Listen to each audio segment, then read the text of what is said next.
Hey everyone, welcome to the 31st edition of the Animated Girl Profiles Confidential. And as you could see, we are going to talk about possibly not just one of my personal favorite female X-Men characters, but I'm sure a lot of people's favorite X-Men character, Rogue. And well, I'm pretty sure a lot of us might agree that we didn't really, for some of us, who got introduced to Rogue before the 90s animated X-Men cartoon as well as the 90s X-Men comic. Not the animated series comic, but the X-Men comic that was written by Fabian Nicieza, or whatever his name is, and actually colorized, I think drawn and colorized by my mom's cousin, a second cousin to me, Joe Rosas. So anyway, I'm pretty sure a lot of us will agree that none of us really got truly into Rogue, if you know what I'm truly into Rogue as a fan and as a character until the 90s comic and the 90s cartoon series. I mean, sure, a lot of us knew about her earlier on and everything, but never really much. But I don't think she had the fan base, I should say, that she got and garnered during the 90s that she did. And she even continued that fan base into the 2000s and even currently. As a matter of fact, if you want a good example, Annie Packeray, Annie Packeray, Annie Packeray, Packerin, I believe that's how you pronounce her name, Annie Packerin, who portrayed Rogue in the live-action X-Men movies, was set to portray her again in Days of Future Past. What happened was her scenes were cut. Now, fans apparently didn't like this because, well, they love Rogue. And I will agree that Annie did a decent job portraying a young Rogue. And because of Rogue's immense popularity, not just in the movies, but I think stemming more from the comics as well as the animated series uh, that preceded or were aired in between of these films, they released another Blu-ray and DVD version of X-Men Days of Future Past called The Rogue Cut, which featured the scenes that Rogue was in. You also had the original theatrical film or version of the film, but you also had the version that had Rogue in it. So, and from what I understand, that sold pretty well. Now, what can you say about Rogue that I think not many people have already said? Here's a character whose real name is Marie, and I think that's her name. Her real name is Marie, I believe. And she didn't discover her powers until basically the same time a lot of the X-Men or any kind of characters, mutants, if you will, in the X-Men universe discovered theirs. And that was as a teenager. Okay, Anne Marie, that's her name, Anne Marie. But she didn't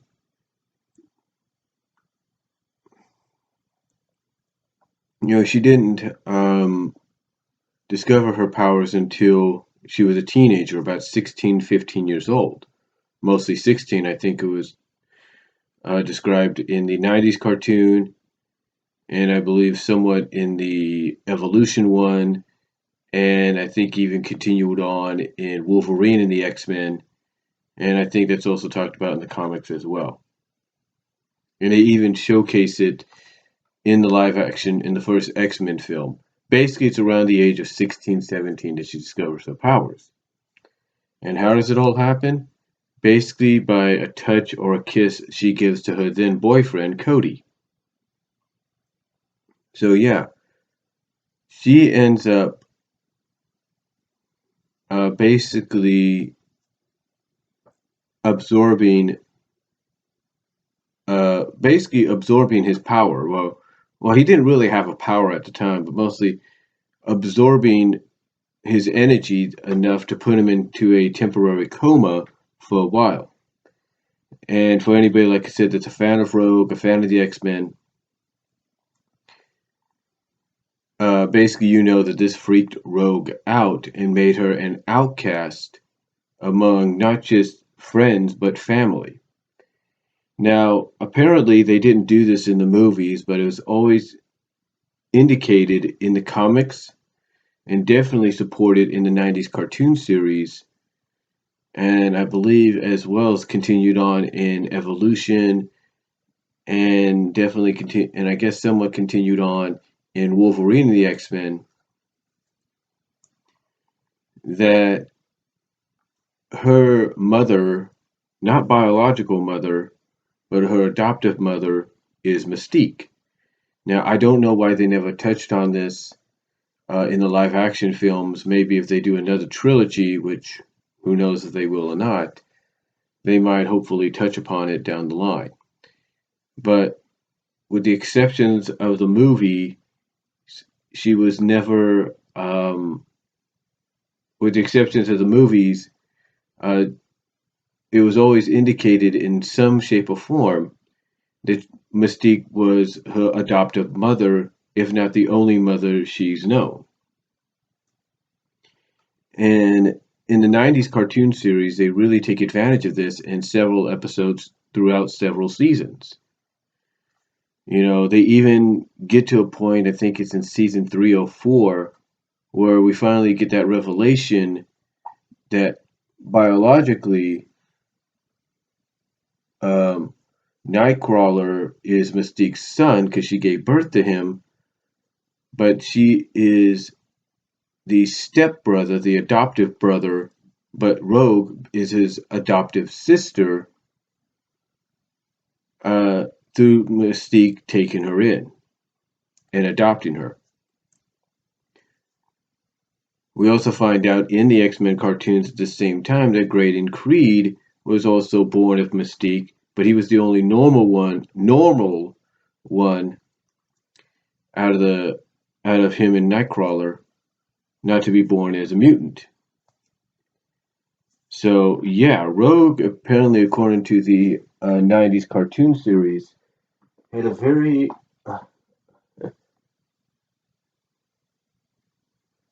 had a very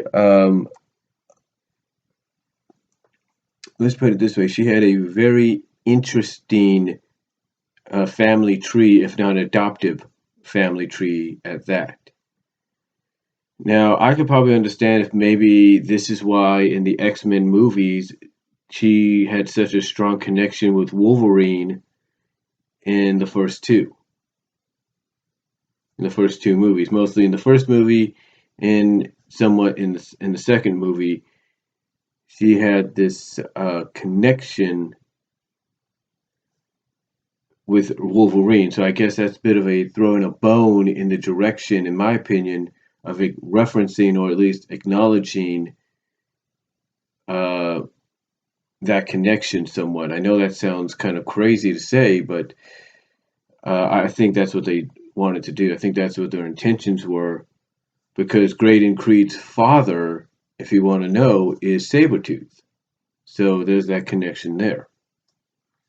And I guess, like I say, by putting this dynamic between Logan and Anne Marie, it kind of was thrown in that direction.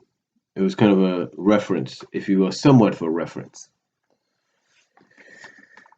Um, as far as her role in the 90s cartoon series, though, this is where, like I say, she really garnered a huge fan base, because it was through the 90s cartoon and the revamped X-Men comic, like I say, not the, well, possibly both the animated series comic as well as the just X-Men comic, which was revamped, rebooted, if you will, in the 90s style of what you saw the X-Men in the cartoon series, as well as at that time in the comics. Um, this is where I think she really garnered a lot of fan bases, because whoever worked on her design, whoever redesigned her for the 90s run, I mean, because when you take a look at her run Previously. She had her hair slicked back or something like that. I think one time she may have done what Storm did at one point, Mohawk did or something. I'm not really sure, but it was mostly always like slicked back or short. And yeah, she was attractive. Don't get me wrong, but like I said, whoever came up with her redesign, I don't know if it was my mom's second cousin. I don't know if it was Fabian Nicieza. I don't know if it was Stan Lee. I don't know who it was. But whoever came up with her redesign for the 90s run in the comics as well as the 90s cartoon, oh my gosh.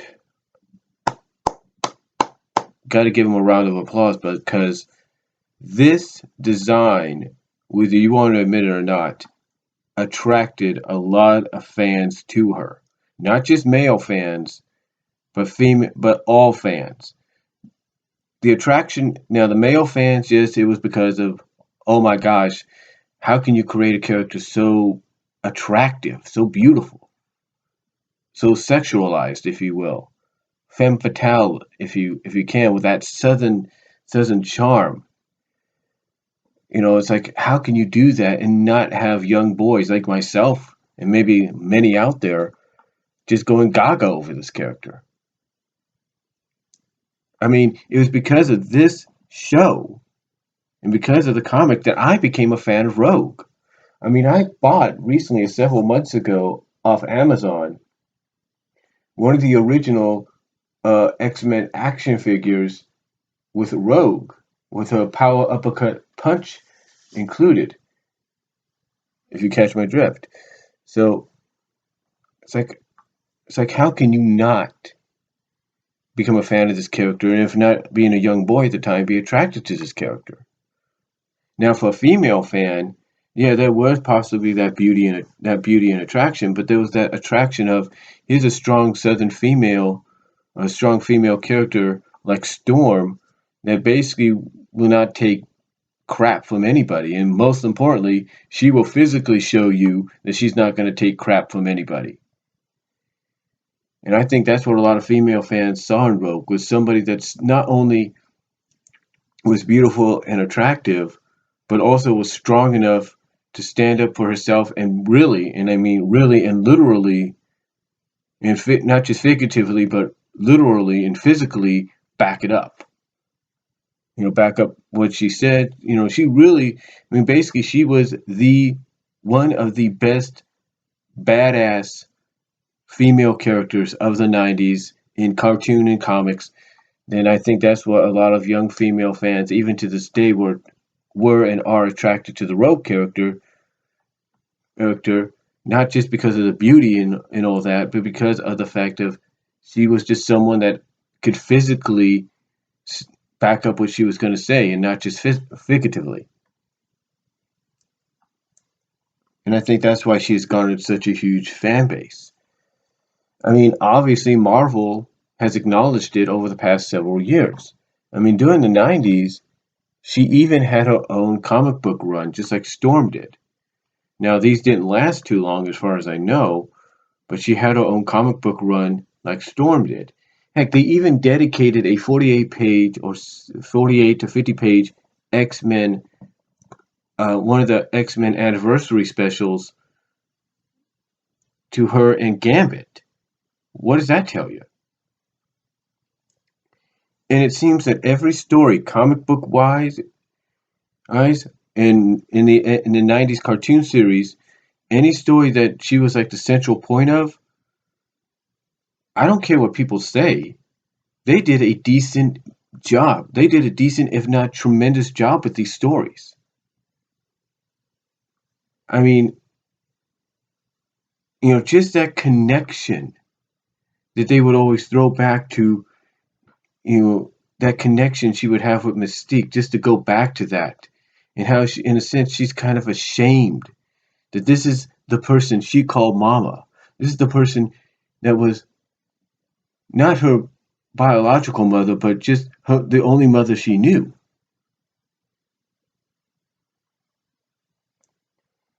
You know, that was such a great dynamic that they worked into it. And the fact that sometimes they would focus on how she wanted to be normal, how she wanted to, be able to touch people. I mean, they focused on that in the first season, and then throughout the years, they would focus on it even more so, and even more, and even more. It was just such a huge dynamic, just a huge focal point, and they did such a good job on it. I mean, during the Phoenix saga, when she came back and visited along with the other X-Men, Jean in the hospital, she felt regret. They did such a good job of her feeling regret, like she should have been there. She should have been the one to take Jean's place. She should have been the one that this Phoenix entity took as their host. I mean, it's just tremendous how they hooked this character. I mean, even the relationship she would have with Gambit was done so well in episodes. It was just done so well. I mean, she basically, I mean, this was her guy. I mean, even though physically she could not kiss him or anything, and the only way she could touch him is by having gloves on. It's like, what more could, I mean, anytime the stories that centered around either her or Gambit came around, they were done just so well. They were done just so, so well.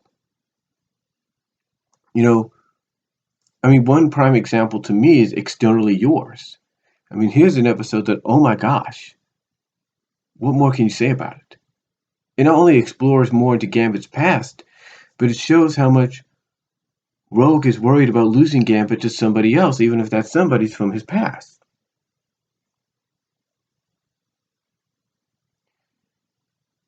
So, it's just, what more can I say? Now, you might say, well, what about your thoughts of her in Evolution? Well, obviously, they took a page. Evolution came out, well, we all know Evolution came out after the first X-Men film, and it took a page, and basically their Rogue,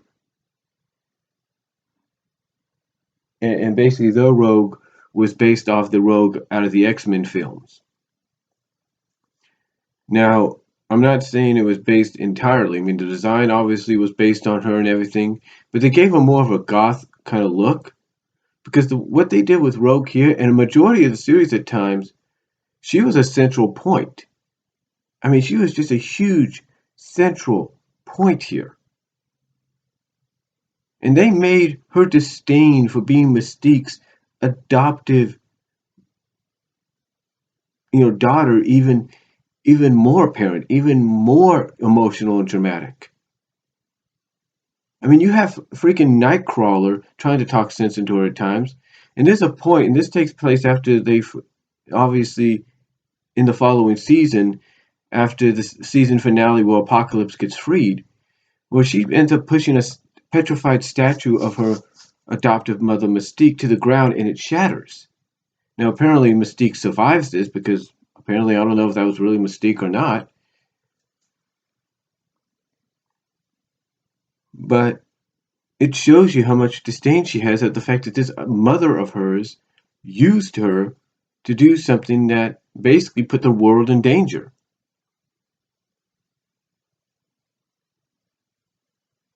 So, to me, I have to give credit to Evolution. Even though they made her younger, they took some, I think, a design wise and design wise and physical age wise, they took a page out of the live action movies.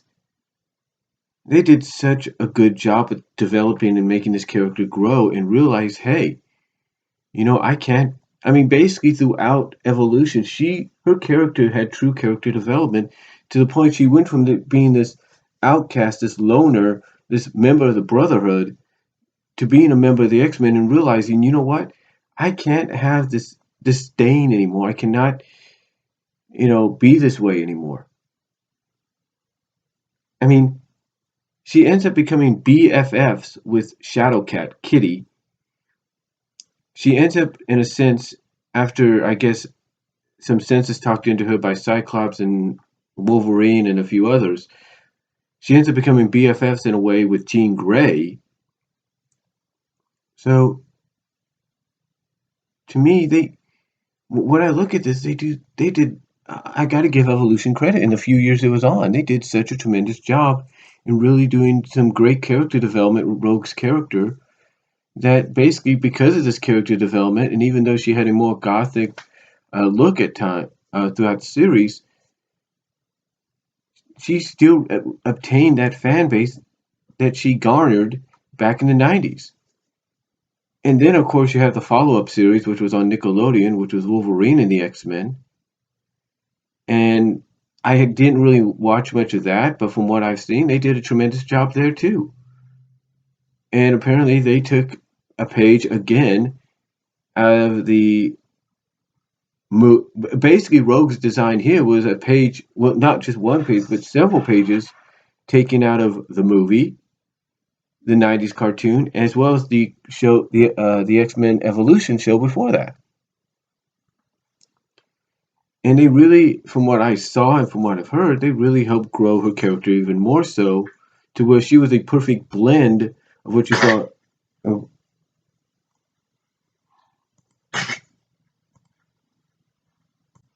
and like I said, she became just a perfect blend of what you saw in the 90s cartoon, and even after that, the Evolution cartoon. That's basically how the character, from what I saw and heard, was received as being that perfect character, personality wise, blending of both Rogues from the 90s and Evolution. And I don't think you can say any more than that because that still helped her retain her fan base. I mean, even throughout this time, she had another singles comic book run, under the same title of Rogue, which I actually picked up a majority of the issues of, and I've actually gotten a good kick out of it. I've enjoyed it. And this is one of the best. Well, I've actually enjoyed it because I think they're doing such a great job with Rogue's character here. She also became a central figure, if not the leader, during the Extreme X-Men comic book run. As well, she's become a central figure in the X-Men Volume 4 comic book series run, was mainly focused on an all-women's team of the X-Men. And I think, again, they've done a tremendous job. I mean, it's like ever since the 90s, for the past, man, how long has it been since the cartoon came out? The 90s one? Wow, what? 24 years ago? Almost 25 and a half years ago? For almost 25 and a half years. No, not 25 and a half. Well, almost 25. Yeah, almost 25. Basically, almost 24 years. No matter what Marvel has done, no matter what legal situations they would have to go with behind the scenes with Fox as far as the movie license goes, it seems that no matter what they did with Rogue, whether it was through comics, whether it was through cartoon series, they just did a tremendous job. And I don't think I could say any more than that. Now, I don't know if she's in the X-Men anime. I have to look that up.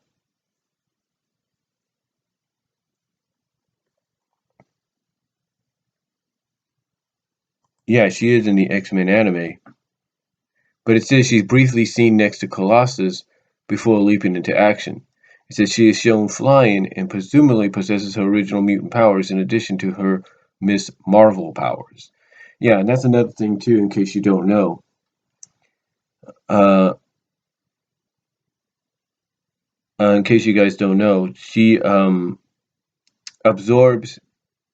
Now I don't know if they retconned this or not, but basically in her original run, and this is acknowledged and even focused on in the second season of X-Men, the 90s X-Men cartoon, the way she got her powers was by absorbing Carol Danvers' original Miss Marvel powers. Yeah.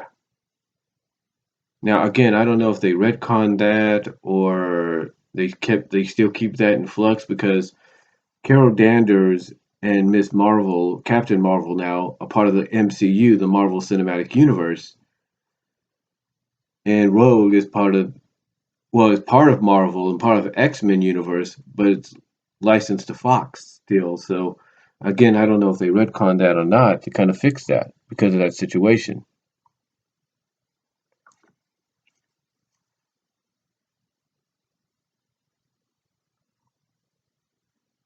Um, anyway, long story short, I you can't say any more than what I've said and what others have said about Rogue.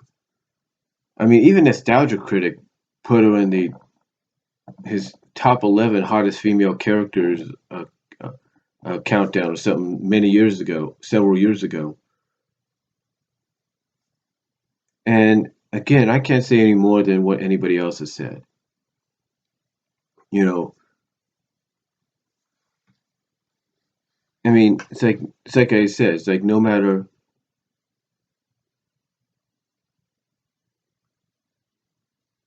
that, no matter what, it's like no matter what she was in, it's like no matter what she was in, um, it was just gold since the '90s, just gold. And